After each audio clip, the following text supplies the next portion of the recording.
देखिए, बीकॉम द्वितीय वर्ष चतुर्थ सत्र हिंदी द्वितीय भाषा प्रश्न पत्र क्रमांक 4 में हम कुछ बातें देख रहे थे जो संबंधित हैं कार्यालयीन लेखन से।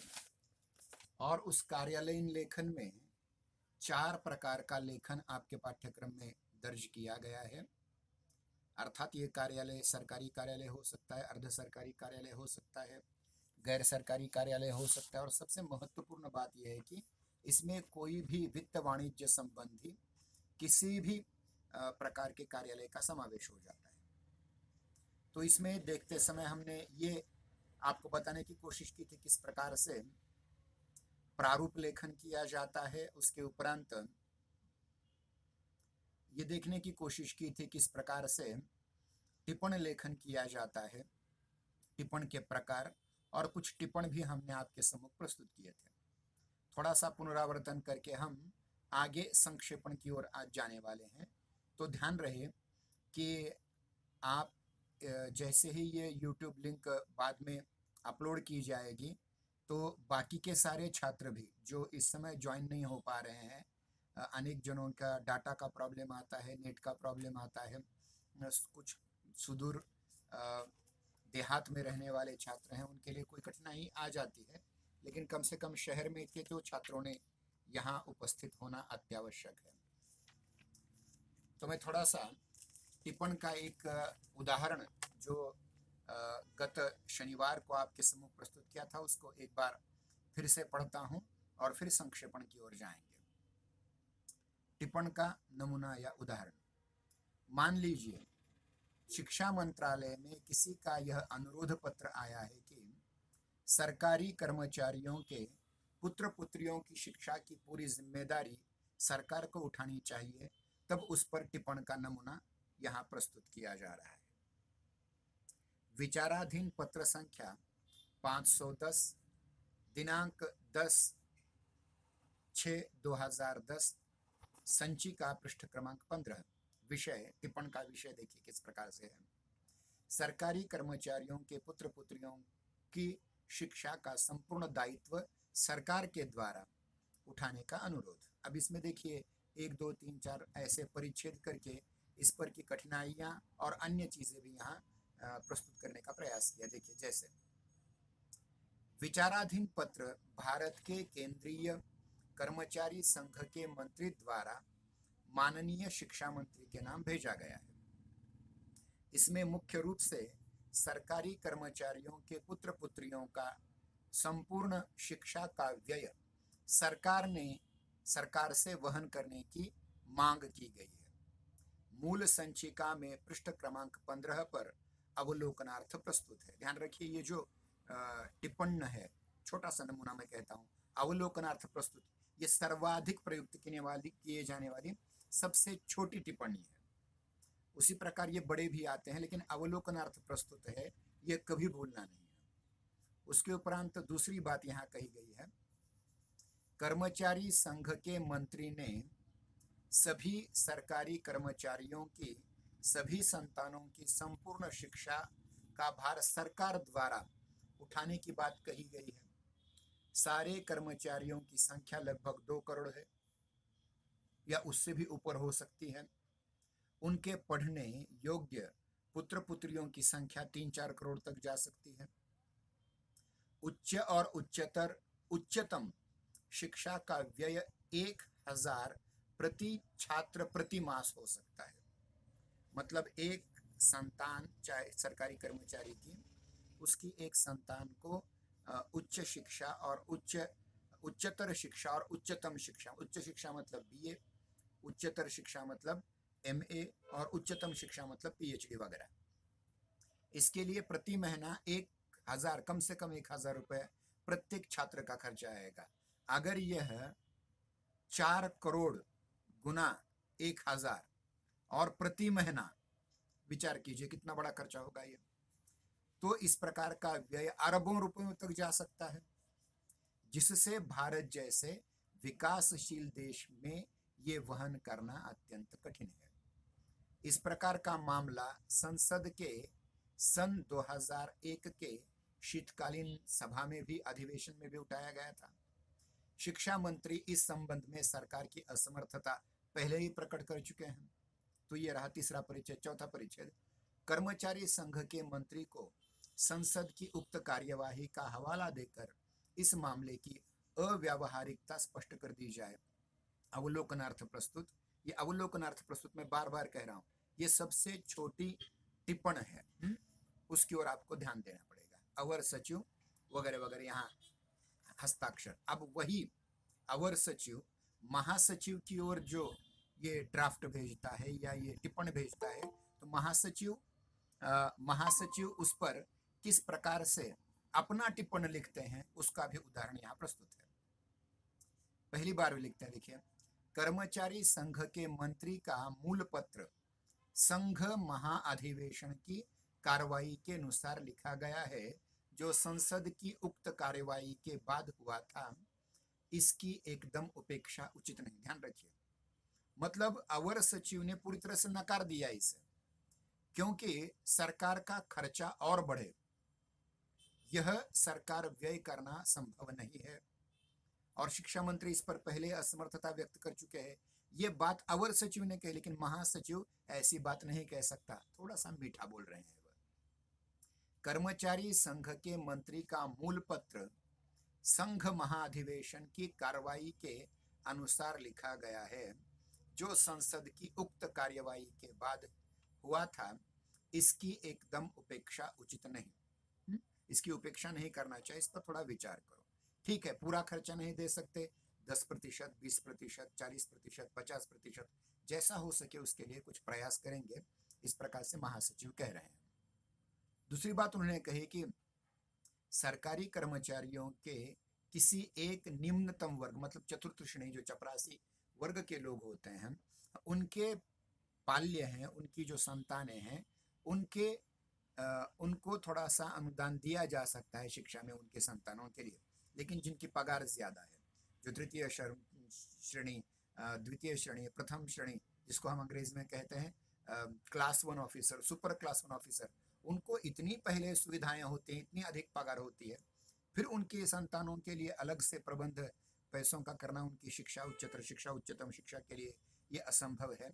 कम से कम चतुर्थ श्रेणी कर्मचारियों का करने का हम प्रयास करेंगे, इस प्रकार से यहाँ एक बात कही गई है।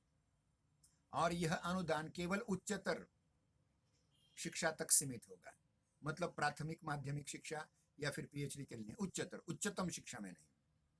उच्च तकनीकी शिक्षा में वैसे ही योग्य छात्रों को छात्रवृत्ति दी जाती है, इसलिए उन्हें अलग से पैसे देना, अलग से उनका व्यय खर्चा देना या व्यय को सम्मति देना, यह सरकार के लिए ठीक नहीं है, योग्य नहीं है। और अंतिम बात कही कि माननीय सचिव उचित समझें तो शिक्षक संघ के शिष्टमंडल को बुलाकर मामले पर विस्तार से बातचीत की जा सकती है।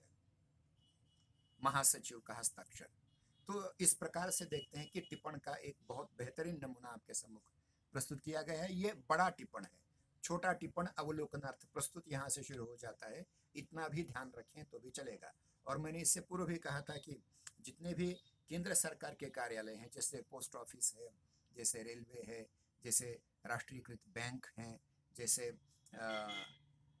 जीवन बीमा निगम का कार्यालय है, इन सभी में इस प्रकार के टिप्पण लिखने की एक बहुत बड़ी प्रतियोगिता हर वर्ष आयोजित की जाती है, जिसका परीक्षक भी मैं रह चुका हूं। तो कहने का मेरा तात्पर्य है कि इस प्रकार के कुछ टिप्पण में बातें आपको करनी आनी चाहिए, ये समझ में आना चाहिए। अब देखिए, आप भले ही वाणिज्य शाखा के हों, यानी वित्त, वाणिज्य, व्यवसाय, व्यापार, बैंक, लाइफ इंश्योरेंस कॉर्पोरेशन इत्यादि से आपका सीधे सीधे संबंध आने वाला है, आएगा, या फिर चार्टर अकाउंटेंट के कार्यालय से आएगा, या फिर जो सेल टैक्स ऑफिसर है उनके कार्यालय से आएगा, जो इनकम टैक्स का काम देखने वाले वकील लोग हैं उनसे आपका संपर्क आएगा। तो ये सब करते समय आपको इस प्रकार से, पहली बात प्रारूप लिखने ठीक ढंग से आना चाहिए, और दूसरी बात टिप्पण भी ठीक ढंग से लिखने आना चाहिए। तो देखिए कि इस पर हम भी कुछ प्रतियोगिताएं रखने का प्रयास करेंगे आगे चल करके, कि इसमें थोड़ा सा कल्पना का अंश, थोड़ा सा भाषाई सौंदर्य आया तो चलेगा, लेकिन प्रारूप में इस प्रकार की व्यवस्था नहीं है। टिप्पण में वो थोड़ी बात आ सकती है। अब चलते हैं तीसरी बात की ओर। हमने पहले कहा था कि हम 4 चीजें यहाँ पढ़ेंगे। पहली बात है, पहला जो लेखन का प्रकार है वो है प्रारूप लेखन, दूसरा टिप्पण लेखन, तीसरा संक्षेपण और चौथा होता है प्रतिवेदन। अब देखिए, इसमें से संक्षेपण ये आपने बहुत बार किया है, बचपन से आप ये करते आए हैं। आपने बचपन से प्रारूपण नहीं किया है, माना, आपने बचपन से टिप्पण नहीं लिखा है, माना हमने, लेकिन संक्षेपण आप बहुत बचपन से करते आए हुए हैं। जैसे कि मराठी में आपको प्रश्न आते होंगे, देखिए, कोई एक बड़ा परिच्छेद दिया गया और उसका 1/3 करा, इस प्रकार से, तो उसे कहा जाता है संक्षेपण। ये पल्लवन के एकदम विरुद्ध होता है। संक्षेपण और पल्लवन एक दूसरे के विरुद्ध हैं। पल्लवन में क्या होता है? कल्पना विस्तार, जो आपने किया हुआ है। मतलब समझिए कि कोई एक वाक्य दे दिया आपको, जैसे कि एकता में बल है, इस प्रकार का किसी ने वाक्य दे दिया, तो आप उसका कल्पना विस्तार करके वो किसी कहानी के माध्यम से, किसी एक कविता के माध्यम से, किसी एक शेर के माध्यम से उसका स्पष्टीकरण करते करते 2, 4, 5, 6, 10 परिच्छेदों में उसका मतितार्थ आप लिख सकते हैं। ये कल्पना विस्तार हुआ, जिसको हिंदी में पल्लवन कहा जाता है। और ठीक उसके विरोध है संक्षेपण। देखिए, कार्यालय में कभी कभी क्या होता है कि बहुत बड़े बड़े लंबे लंबे लंबे चौड़े पत्र आते हैं और इन लंबे चौड़े पत्रों का सार लेखन करना पड़ता है, संक्षेपण करना पड़ता है, 1/3 करना पड़ता है, 1/2 करना पड़ता है। मतलब बड़े पत्रों को छोटे रूप में प्रस्तुत करना, यह संक्षेपण है। अब देखिए, संक्षेपण शब्द अंग्रेजी के प्रेसिस का हिंदी अनुवाद है। अंग्रेजी में, अंग्रेजी व्याकरण में भी आपने, मेरे ख्याल से प्रथम वर्ष में हो या 12वीं तक, आपने बहुत बार प्रेसिस किया हुआ है, संक्षेपण किया हुआ है। प्रेसी शब्द मूलतः फ्रेंच भाषा का शब्द है, जो प्रेसिड्यूअर है, फ्रेंच भाषा का शब्द है प्रेसिड्यूअर, जिसका अंग्रेजी रूपांतर प्रेसिस हुआ, जिसके लिए हमने हिंदी में पर्यायवाची पारिभाषिक शब्द दिया है, वह है संक्षेपण। अंग्रेजी में इस भाव को व्यक्त करने वाला शब्द है प्रिसाइज। प्रिसाइज का अभिप्राय संक्षेप, संक्षिप्त, सार इत्यादि से है। मतलब देखिए, मैं उदाहरण के रूप में कह दूं, हमारे यहाँ रामायण और महाभारत, ये 2 बड़े ग्रंथ हैं जो धार्मिक ग्रंथ हमारे सामने हैं। अगर रामायण का सार आपको कहना है तो क्या कहेंगे आप? एक वाक्य में कह सकते हैं, राम जैसा आचरण करो, रावण जैसा आचरण करो। संस्कृत में कहा जाता है रामादिवत वर्तव्यम न रावणादिवत। तो ये जिस प्रकार से इतने बड़े रामायण का अर्थ है, या फिर 18 पुराण हमारे व्यास जी ने लिखे और महाभारत लिखा, उनसे पूछा गया कि महाभारत और संपूर्ण 18 पुराणों का सार क्या है, संक्षेप क्या कहेंगे? तो उन्होंने कहा है परोपकारः पुण्याय पापाय परपीडनम्। मतलब अष्टादश पुराणेषु व्यासस्य वचनम द्वयम्, केवल 2 बातें कही हैं व्यास ने। बहुत लंबे कहानियों को जोड़ते जोड़ते हजारों श्लोक, लाखों श्लोक जोड़ते गए हैं वो, लेकिन वो कहना तो केवल 2 बातें कहते, 2 वचन कहना चाहते हैं। अगर आप पुण्य कमाना चाहते हो तो आप अगर अच्छा काम करना चाहते हो, पुण्य कमाना चाहते हो, तो आप दूसरों की सेवा कीजिए, परोपकार कीजिए। अगर आप पाप कमाना चाहते हैं तो परपीड़न कीजिए, मतलब दूसरों को संत्रस्त कीजिए, मारिए, उनकी हिंसा कीजिए, अपने आप आपको पाप लग जाएगा। फिर से कह रहा हूं मैं, अष्टादश पुराणेषु व्यासस्य वचनम द्वयम् परोपकारः पुण्याय पापाय परपीडनम्।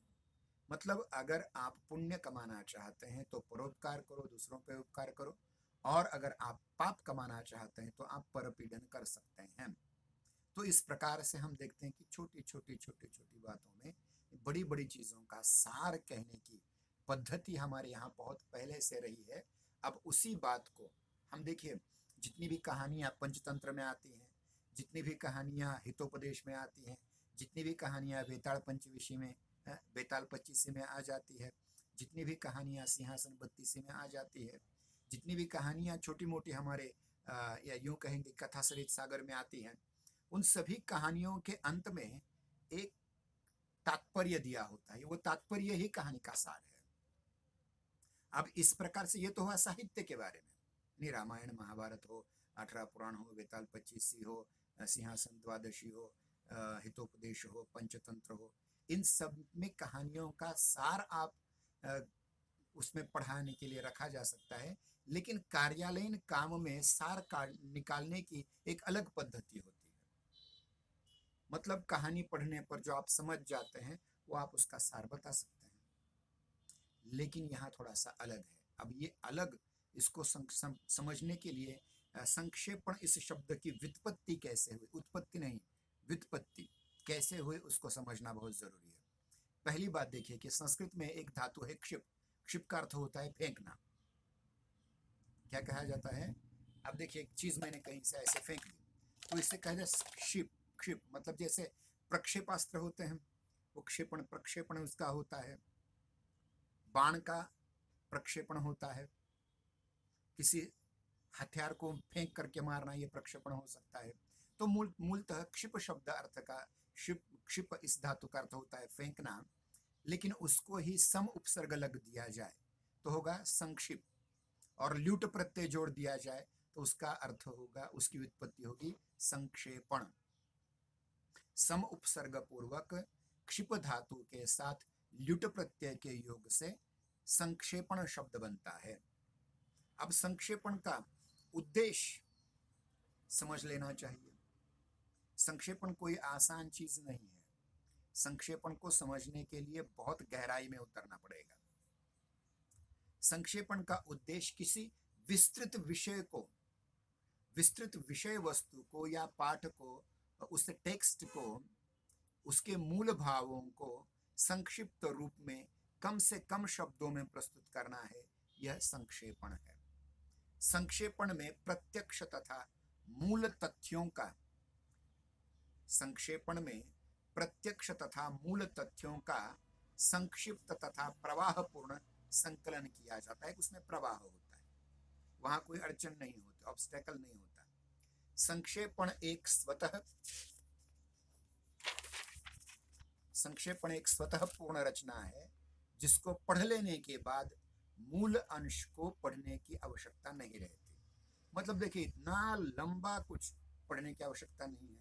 मतलब जिस व्यक्ति ने अपने जीवन में ये उतारा कि राम जैसा आचरण करना चाहिए, मर्यादा पुरुषोत्तम रामचंद्र जैसा आचरण करना चाहिए, और रावण की बुद्धिमत्ता को सलाम करते हुए, उसके ज्ञान को सलाम करते हुए भी उस जैसा आचरण नहीं करना चाहिए, ये समझ में आया तो उसको रामायण पढ़ने की जरूरत नहीं है। या फिर कंस दुर्योधन जैसा आचरण करने की जगह मर्यादा मतलब योगीराज श्री कृष्ण जैसा आचरण करो, अर्जुन जैसा आचरण करो, एकलव्य जैसा आचरण करो। अगर ये समझ में आया तो आपको महाभारत पढ़ने की जरूरत नहीं है। उसी प्रकार से अगर किसी बड़ी फाइल में बहुत बड़ा टेक्स्ट लिखा हुआ है, बहुत बड़ा पाठ लिखा हुआ है, उस पाठ को बार बार पढ़ने की आपको जरूरत नहीं, उसका सार पढ़ने पर आपका काम चल जाएगा। इसलिए संक्षिप्त करना ये बहुत बड़ी कला है। उसमें सारे तथ्य आने चाहिए जो मूल पाठ में है, उसके सारे तथ्य आने चाहिए, कुछ छूटना भी नहीं चाहिए और अपनी ओर से कुछ जुड़ भी नहीं जाना चाहिए, लेकिन कम शब्दों में हो, शब्द स्फीति कम हो जाए। जिस प्रकार से अर्थ में, अर्थशास्त्र में, वित्त वाणिज्य में मुद्रास्फीति का डर होता है, उसी प्रकार से व्याकरण में, साहित्य में, कार्यालयीन शब्दों से काम करते समय शब्द स्फीति का डर होता है। इसलिए शब्द को बढ़ाना नहीं चाहिए, शब्द ज्यादा प्रयुक्त नहीं करने चाहिए, कम से कम शब्दों में अधिक से अधिक बात आपको आप लोगों के सामने रखने आनी चाहिए। मतलब केवल संक्षेप को ही पढ़ करके सारे विषय को थोड़े समय में समझ लिया जा सकता है। इसलिए ध्यान रखिए, संक्षेपण का मूल प्रयोजन यह है कि उच्चाधिकारी, मतलब हमसे ऊपर का जो अधिकारी होता है, वो हमारा लिखा सब कुछ पढ़ नहीं सकता, पढ़ने को समय नहीं है उसके पास, तो क्या करना पड़ेगा उसे? उसके जो अंतर्गत अधिकारी है या अंतर्गत क्लर्क है, उसको उसका सार लिख करके देना पड़ेगा। और इससे क्या होता है कि वह विस्तार में न जाकर के संक्षेप में समझता कि बात क्या है, और आदेश देते हैं। वे केवल संक्षेप को पढ़ करके सारे विषय को थोड़े ही समय में समझ सकते हैं, ये महत्वपूर्ण बात है। संक्षेप लेखन बहुत महत्वपूर्ण और जिम्मेदारी का काम है। संक्षेपण में क्या क्या होना चाहिए, कौन कौन सी कौन कौन से गुण उसमें होने चाहिए, कौन कौन सी विशेषताएं संक्षेपण में होनी चाहिए, वो भी समझना अत्यंत जरूरी है। देखिए, मूल बात मतलब उसके जो 6 अलग अलग विशेषताएं हैं, उसमें एक है शुद्धता, दूसरी संक्षिप्तता, तीसरी स्पष्टता, चौथी सरल स्वयं पूर्णता, पांचवी सरलता और छठी क्रमबद्धता। अब एक एक करके हम इसको लेंगे। तो पहली है शुद्धता।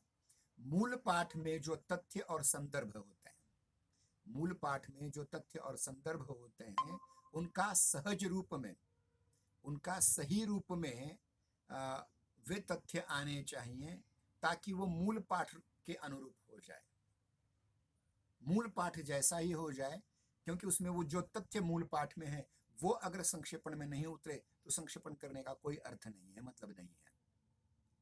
दूसरी बात है इसमें संक्षिप्तता। इसमें व्यर्थ के दृष्टांत न हो, व्याख्या उसकी न हो और अधिक वर्णनात्मकता न आए। यह सामान्यतः मूल पाठ का 1/3, जैसे मैंने कहा 1/3, 1/3, 1/3, 1/3 इस प्रकार का होता है। मतलब समझिए, अगर 10 पंक्तियां हैं तो आपको 3.5 पंक्ति में उसे प्रकट करना है। 100 पंक्तियां हो तो 32-33 पंक्तियों में आपका काम होना चाहिए। अंदाज। अब ये कभी एक आध शब्द आगे पीछे हो गया, एक आध पंक्ति आगे पीछे हो गई तो ये चल सकता है, लेकिन मूलभूत रीति में संक्षेप का अर्थ ये होता है कि 1/3। जैसे हम परीक्षाओं में 1/3 अंक लेने पर उत्तीर्ण हो जाते हैं, 35%, 40%, उसी प्रकार से किसी भी बड़े पत्र को या किसी भी बड़े पाठ का संक्षेप तब कहा जाएगा जब वो 1/3 हो जाए। तीसरी चीज है इसमें स्पष्टता होनी चाहिए। मूल पाठ का जो अर्थ है वो स्पष्ट रूप में उसे दिखाई देना चाहिए। मतलब जैसे तथ्य हैं वो तथ्य जैसे के वैसे स्पष्ट रूप से दिखाई देने चाहिए। उसमें लाग लपेट नहीं होना चाहिए, उसमें अस्पष्टता नहीं होनी चाहिए, दुर्बोधता नहीं होनी चाहिए, संदिग्धता नहीं होनी चाहिए, जो चाहिए जैसा स्पष्ट होना चाहिए। जैसे देखिए, बहुत बार हम देखते हैं कि जो है वो है, जो नहीं बिल्कुल नहीं होना चाहिए। चौथी चीज है स्वयं पूर्णता। वह पाठ जो आप संक्षिप्त कर रहे हैं, देखिए बड़ा जो पाठ है, विस्तृत जो पाठ है, वो अपने आप में स्वयं पूर्ण है, लेकिन उसका संक्षेपण भी अपने आप में स्वतः पूर्ण या स्वयं पूर्ण होना चाहिए। मतलब उसे पढ़ने पर कुछ और पढ़ने की जरूरत नहीं होनी चाहिए। इसमें आवश्यक और अनावश्यक अंशों का चयन करते हुए सावधानी बरतनी चाहिए। आवश्यक आवश्यक अंग आने चाहिए और अनावश्यक अनावश्यक अंग नहीं आने चाहिए, जिससे वह मूल पाठ में हो। मतलब मूल पाठ जैसा का वैसा लगे, ऐसा नहीं होना चाहिए। मूल पाठ में का वो तो संक्षेप तो होना ही चाहिए, लेकिन कभी कभी पर्यायवाची शब्दों का इस्तेमाल करें उसमें, जैसा का वैसा उत्थन हो, नकल की नकल न हो, नकल न हो, कॉपी न हो, तो क्या होना चाहिए, उसका सार होना चाहिए। और कभी कभी क्या होता है कि बड़े बड़े जो शब्द इस्तेमाल किए जाते हैं, समझिए मूल पाठ में एक ही अर्थ के 3-4 बार शब्दों का इस्तेमाल हुआ है, तो बस उसमें से किसी एक का ही इस्तेमाल करें। बार बार उसके अलग अलग अर्थ प्रकट करने वाले शब्दों का भी इस्तेमाल न करें और एक ही अर्थ प्रकट करने वाले अनेक शब्दों का भी इस्तेमाल न करें, उसमें से किसी एक का ही करें। तो वह स्वयं अपने आप में एक मूल पाठ लगना चाहिए, इतनी उसमें स्वयं पूर्णता होनी चाहिए, वो किसी की नकल न लगे। अगली चीज है, अगली विशेषता है सरलता। इसकी भाषा में क्लिष्टता नहीं आनी चाहिए। क्लिष्टता का मतलब होता है कठिनाई। मतलब कुछ शब्द समझिए, हिंदी बोलते समय अत्यंत कठिन कठिन ऐसे संस्कृत के शब्द अगर उसमें प्रयुक्त किए गए तो लोगों की समझ में नहीं आएगा और वो संक्षेप संक्षेप बड़ा कठिन हो जाएगा लोगों को समझने के लिए। संक्षेप का अर्थ ही ये होता है कि वो सरलता से समझ जाए, कम शब्दों में समझ जाए, कम समय में समझ जाए, उस पर ज्यादा माथापच्ची न करनी पड़े।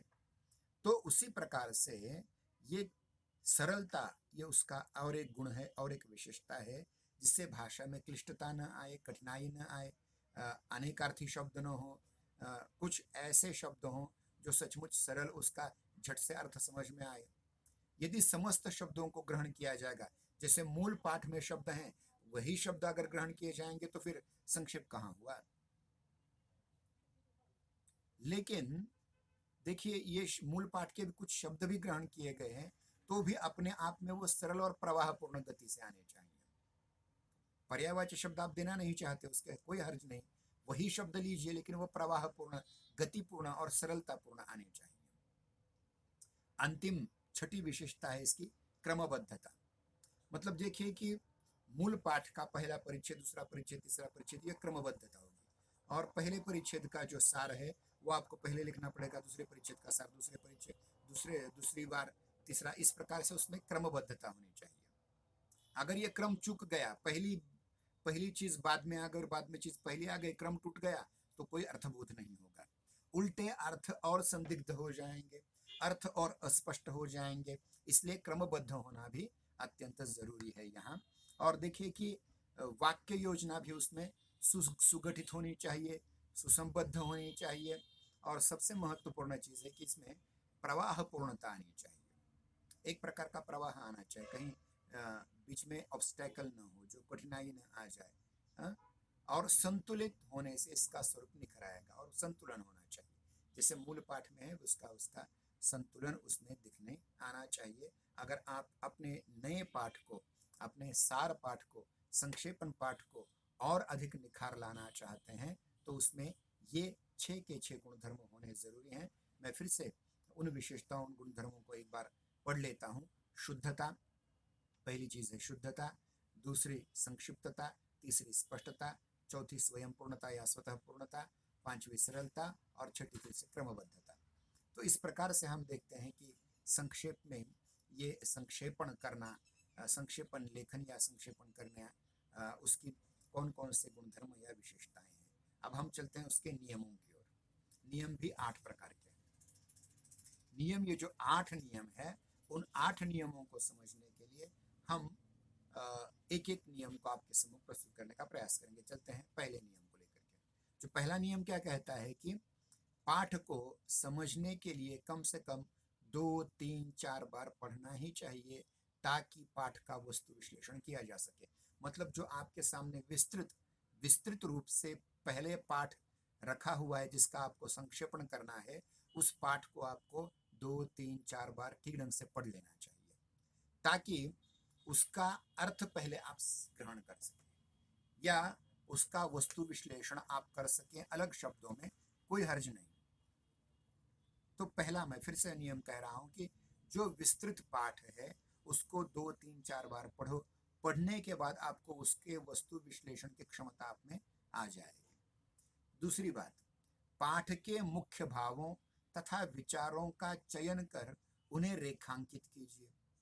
अब देखिए, जैसे मुख्य पाठ है आपका, जिसका अनुवाद, जिसका संक्षेपण आपको करना है, तो उस संक्षेपण करते समय उसके जो मुख्य शब्द हैं उसको अधोरेखित करें, अंडरलाइन करें, अलग अलग रंगों से अंडरलाइन करें, ताकि समझ में आ जाए आपको कि कौन सा शब्द वहां अत्यंत महत्वपूर्ण भूमिका निभा रहा है। और जब आप संक्षेपण कर रहे हैं तो अधोरेखित किए हुए या रेखांकित किए हुए शब्दों को आसानी से उसके पर्याय या उसके समानार्थी शब्द आप अपने संक्षेपण में डाल सकते हैं। और संक्षेपण लिखते समय उन अधोरेखित किए हुए, रेखांकित किए हुए शब्दों के आधार पर महत्वपूर्ण तथ्यों को आसानी से समझ सकते हैं, ध्यान में रख सकते हैं। तीसरी बात है, संक्षेपण की शैली अलंकृत नहीं होनी चाहिए। ध्यान रखिए, थोड़ी सी अलंकृत शैली टिप्पण में चल सकती है, लेकिन प्रारूपण में भी नहीं चलेगी और संक्षेपण में भी नहीं चलेगी। अलंकृत शैली, उसमें अलंकार नहीं आने चाहिए, न उपमा अलंकार आना चाहिए, न रूपक अलंकार आना चाहिए, न अनुप्रास अलंकार आना चाहिए, न किसी प्रकार से कोई अलंकृत शैली उसमें नहीं होनी चाहिए। वो साहित्य बन जाएगा। हमें साहित्य नहीं, कार्यालयीन काम करना है।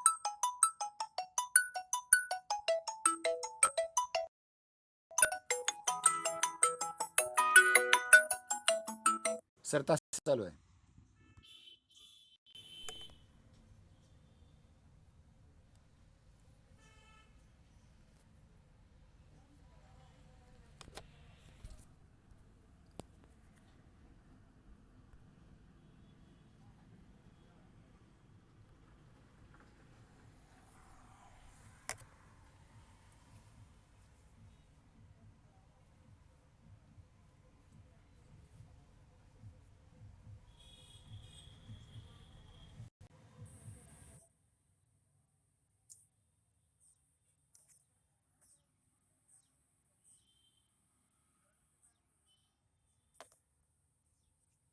बीच में प्राचार्य साहब का फोन आया था। ठीक है, तो देखिए कि जो संक्षेपण के नियम है उसमें दूसरे नियम को हमने देखा, तीसरे नियम को देखा कि उसमें अलंकृत भाषा का प्रयोग नहीं करना चाहिए, अलंकृत शैली का प्रयोग नहीं करना चाहिए। इसमें मुहावरे और अ, अ, मुहावरों और इसका भी प्रयोग नहीं करना चाहिए। कहावतें होती हैं, मुहावरे होते हैं, जैसे अध जल गगरी छलकत जाए, इस प्रकार के मुहावरे होते हैं, या दूर से ढोल सुहावने। ये इस प्रकार से जो जन सामान्य लोकोक्तियों में प्रयुक्त किए जाने वाले शब्द होते हैं या कहावतें होती हैं, मुहावरे होते हैं, उनका प्रयोग बिल्कुल नहीं करना चाहिए। साथ ही साथ देखिए, चौथी बात कही कि वर्णनात्मक वाक्यों को सूत्र रूप में या समस्त पदों में रखने का प्रयास करना चाहिए। जो वर्णनात्मक वाक्य होते हैं, बड़े बड़े वाक्य, उनको सामासिक शैली में छोटे छोटे शब्द बना करके रख दो। जैसे राम और लक्ष्मण, इसकी जगह राम लक्ष्मण कर दो, कोई हर्ज नहीं होता। या अगर किसी छात्र को कोई सूचना दे रही है तो छात्रों के नाम लिखने की जगह सभी छात्र लिख दीजिए, काम चल जाएगा। सभी कर्मचारी लिख दीजिए, काम चल जाएगा, एक एक का नाम लेने की जगह। वर्णनात्मक वाक्यों को सूत्र रूप में या समस्त पदों में रखने का प्रयास करना चाहिए। समस्त पद मतलब जुड़े हुए सामासिक पद।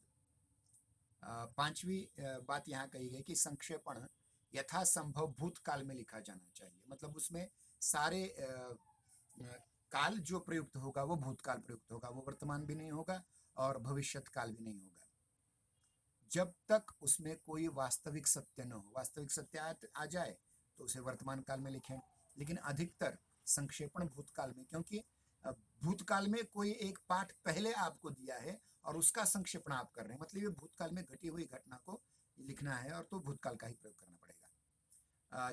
छठी बात है, छठा नियम यह है कि संक्षेपण लिखते समय अपनी ओर से कुछ भी नहीं जोड़ना चाहिए, वरना फिर से विस्तार भय है की संभावना है। अपनी ओर से कुछ मत जोड़ो, केवल मूल पाठ का सार आपको लिखना है, मूल टेक्स्ट का सार लिखना है, इतना ध्यान में रखें। और उसमें पुनरुक्ति दोष न हो, मतलब एक बार जो बात कही गई उसको बार बार रिपीट करने की जरूरत नहीं होनी चाहिए, रिपीट नहीं करना चाहिए। यह बात ध्यान में रखना जरूरी है कि पाठ की कोई आवश्यक बात न रह जाए, कोई अत्यंत महत्वपूर्ण बात मूल पाठ में है तो वहां न रहे। इसमें स्पष्टता, क्रमबद्धता और पूर्णता का होना जरूरी है, जो विशेषताओं में देखा था हमने। अंतिम है, सातवां नियम है, यदि आवश्यक हो तो संक्षेपण को शीर्षक भी देना चाहिए। कोई शीर्षक दो, मतलब शीर्षक से मतलब क्या होगा, मूल पाठ का संक्षेपण आप जो करेंगे 1/3 और उसका भी संक्षिप्त रूप होगा, वह विषय का शीर्षक। ये बहुत जरूरी है ताकि शीर्षक में भी वो सार आपको दिखाई दे। ये ध्यान रहे कि शीर्षक अपनी भाषा में होना चाहिए और यथासंभव छोटा। शीर्षक भी बहुत लंबा नहीं होना चाहिए, शीर्षक भी छोटा होना चाहिए। और अंतिम नियम है इसका, संक्षेपण को पूरा लिखने के बाद उसको 2-4 बार अवश्य पढ़ लेना चाहिए। मतलब जैसे मूल पाठ को आप 2-4 बार पढ़ रहे हैं, वैसे ही अंतिम पाठ को भी 2-4 बार पढ़े। और संक्षेप हो सकता है क्या, देखें, और उसमें कोई दोष नहीं रहा हो ये देख लें। अगर कोई दोष है तो उस दोष को निकाल दो और फिर पुनर्लेखन करो उसका। अंत में एक बार मूल पाठ पढ़ो और जो आपने सार किया है उस सार को पढ़ो, ताकि उसमें तुलना की जा सके, कहाँ क्या बढ़ा है, कहाँ क्या नहीं बढ़ा है। इससे ये ज्ञात हो जाएगा कि आवश्यक कोई तथ्य पीछे छूट तो नहीं गए हैं। ये सारी बातें, मतलब ये जो संक्षेपण के 8 नियम हैं, वो 8 नियम हमने आपके सम्मुख प्रस्तुत किए। बीच में हमारे प्राचार्य महोदय का फोन आया था, इसलिए 1 मिनट चला गया, इसलिए 1 आध मिनट आज ज्यादा हो गया है। कल की तासिका में हम संक्षेपण के प्रकारों पर विचार करेंगे। तब तक के लिए जय हिंद, जय नागरी, धन्यवाद।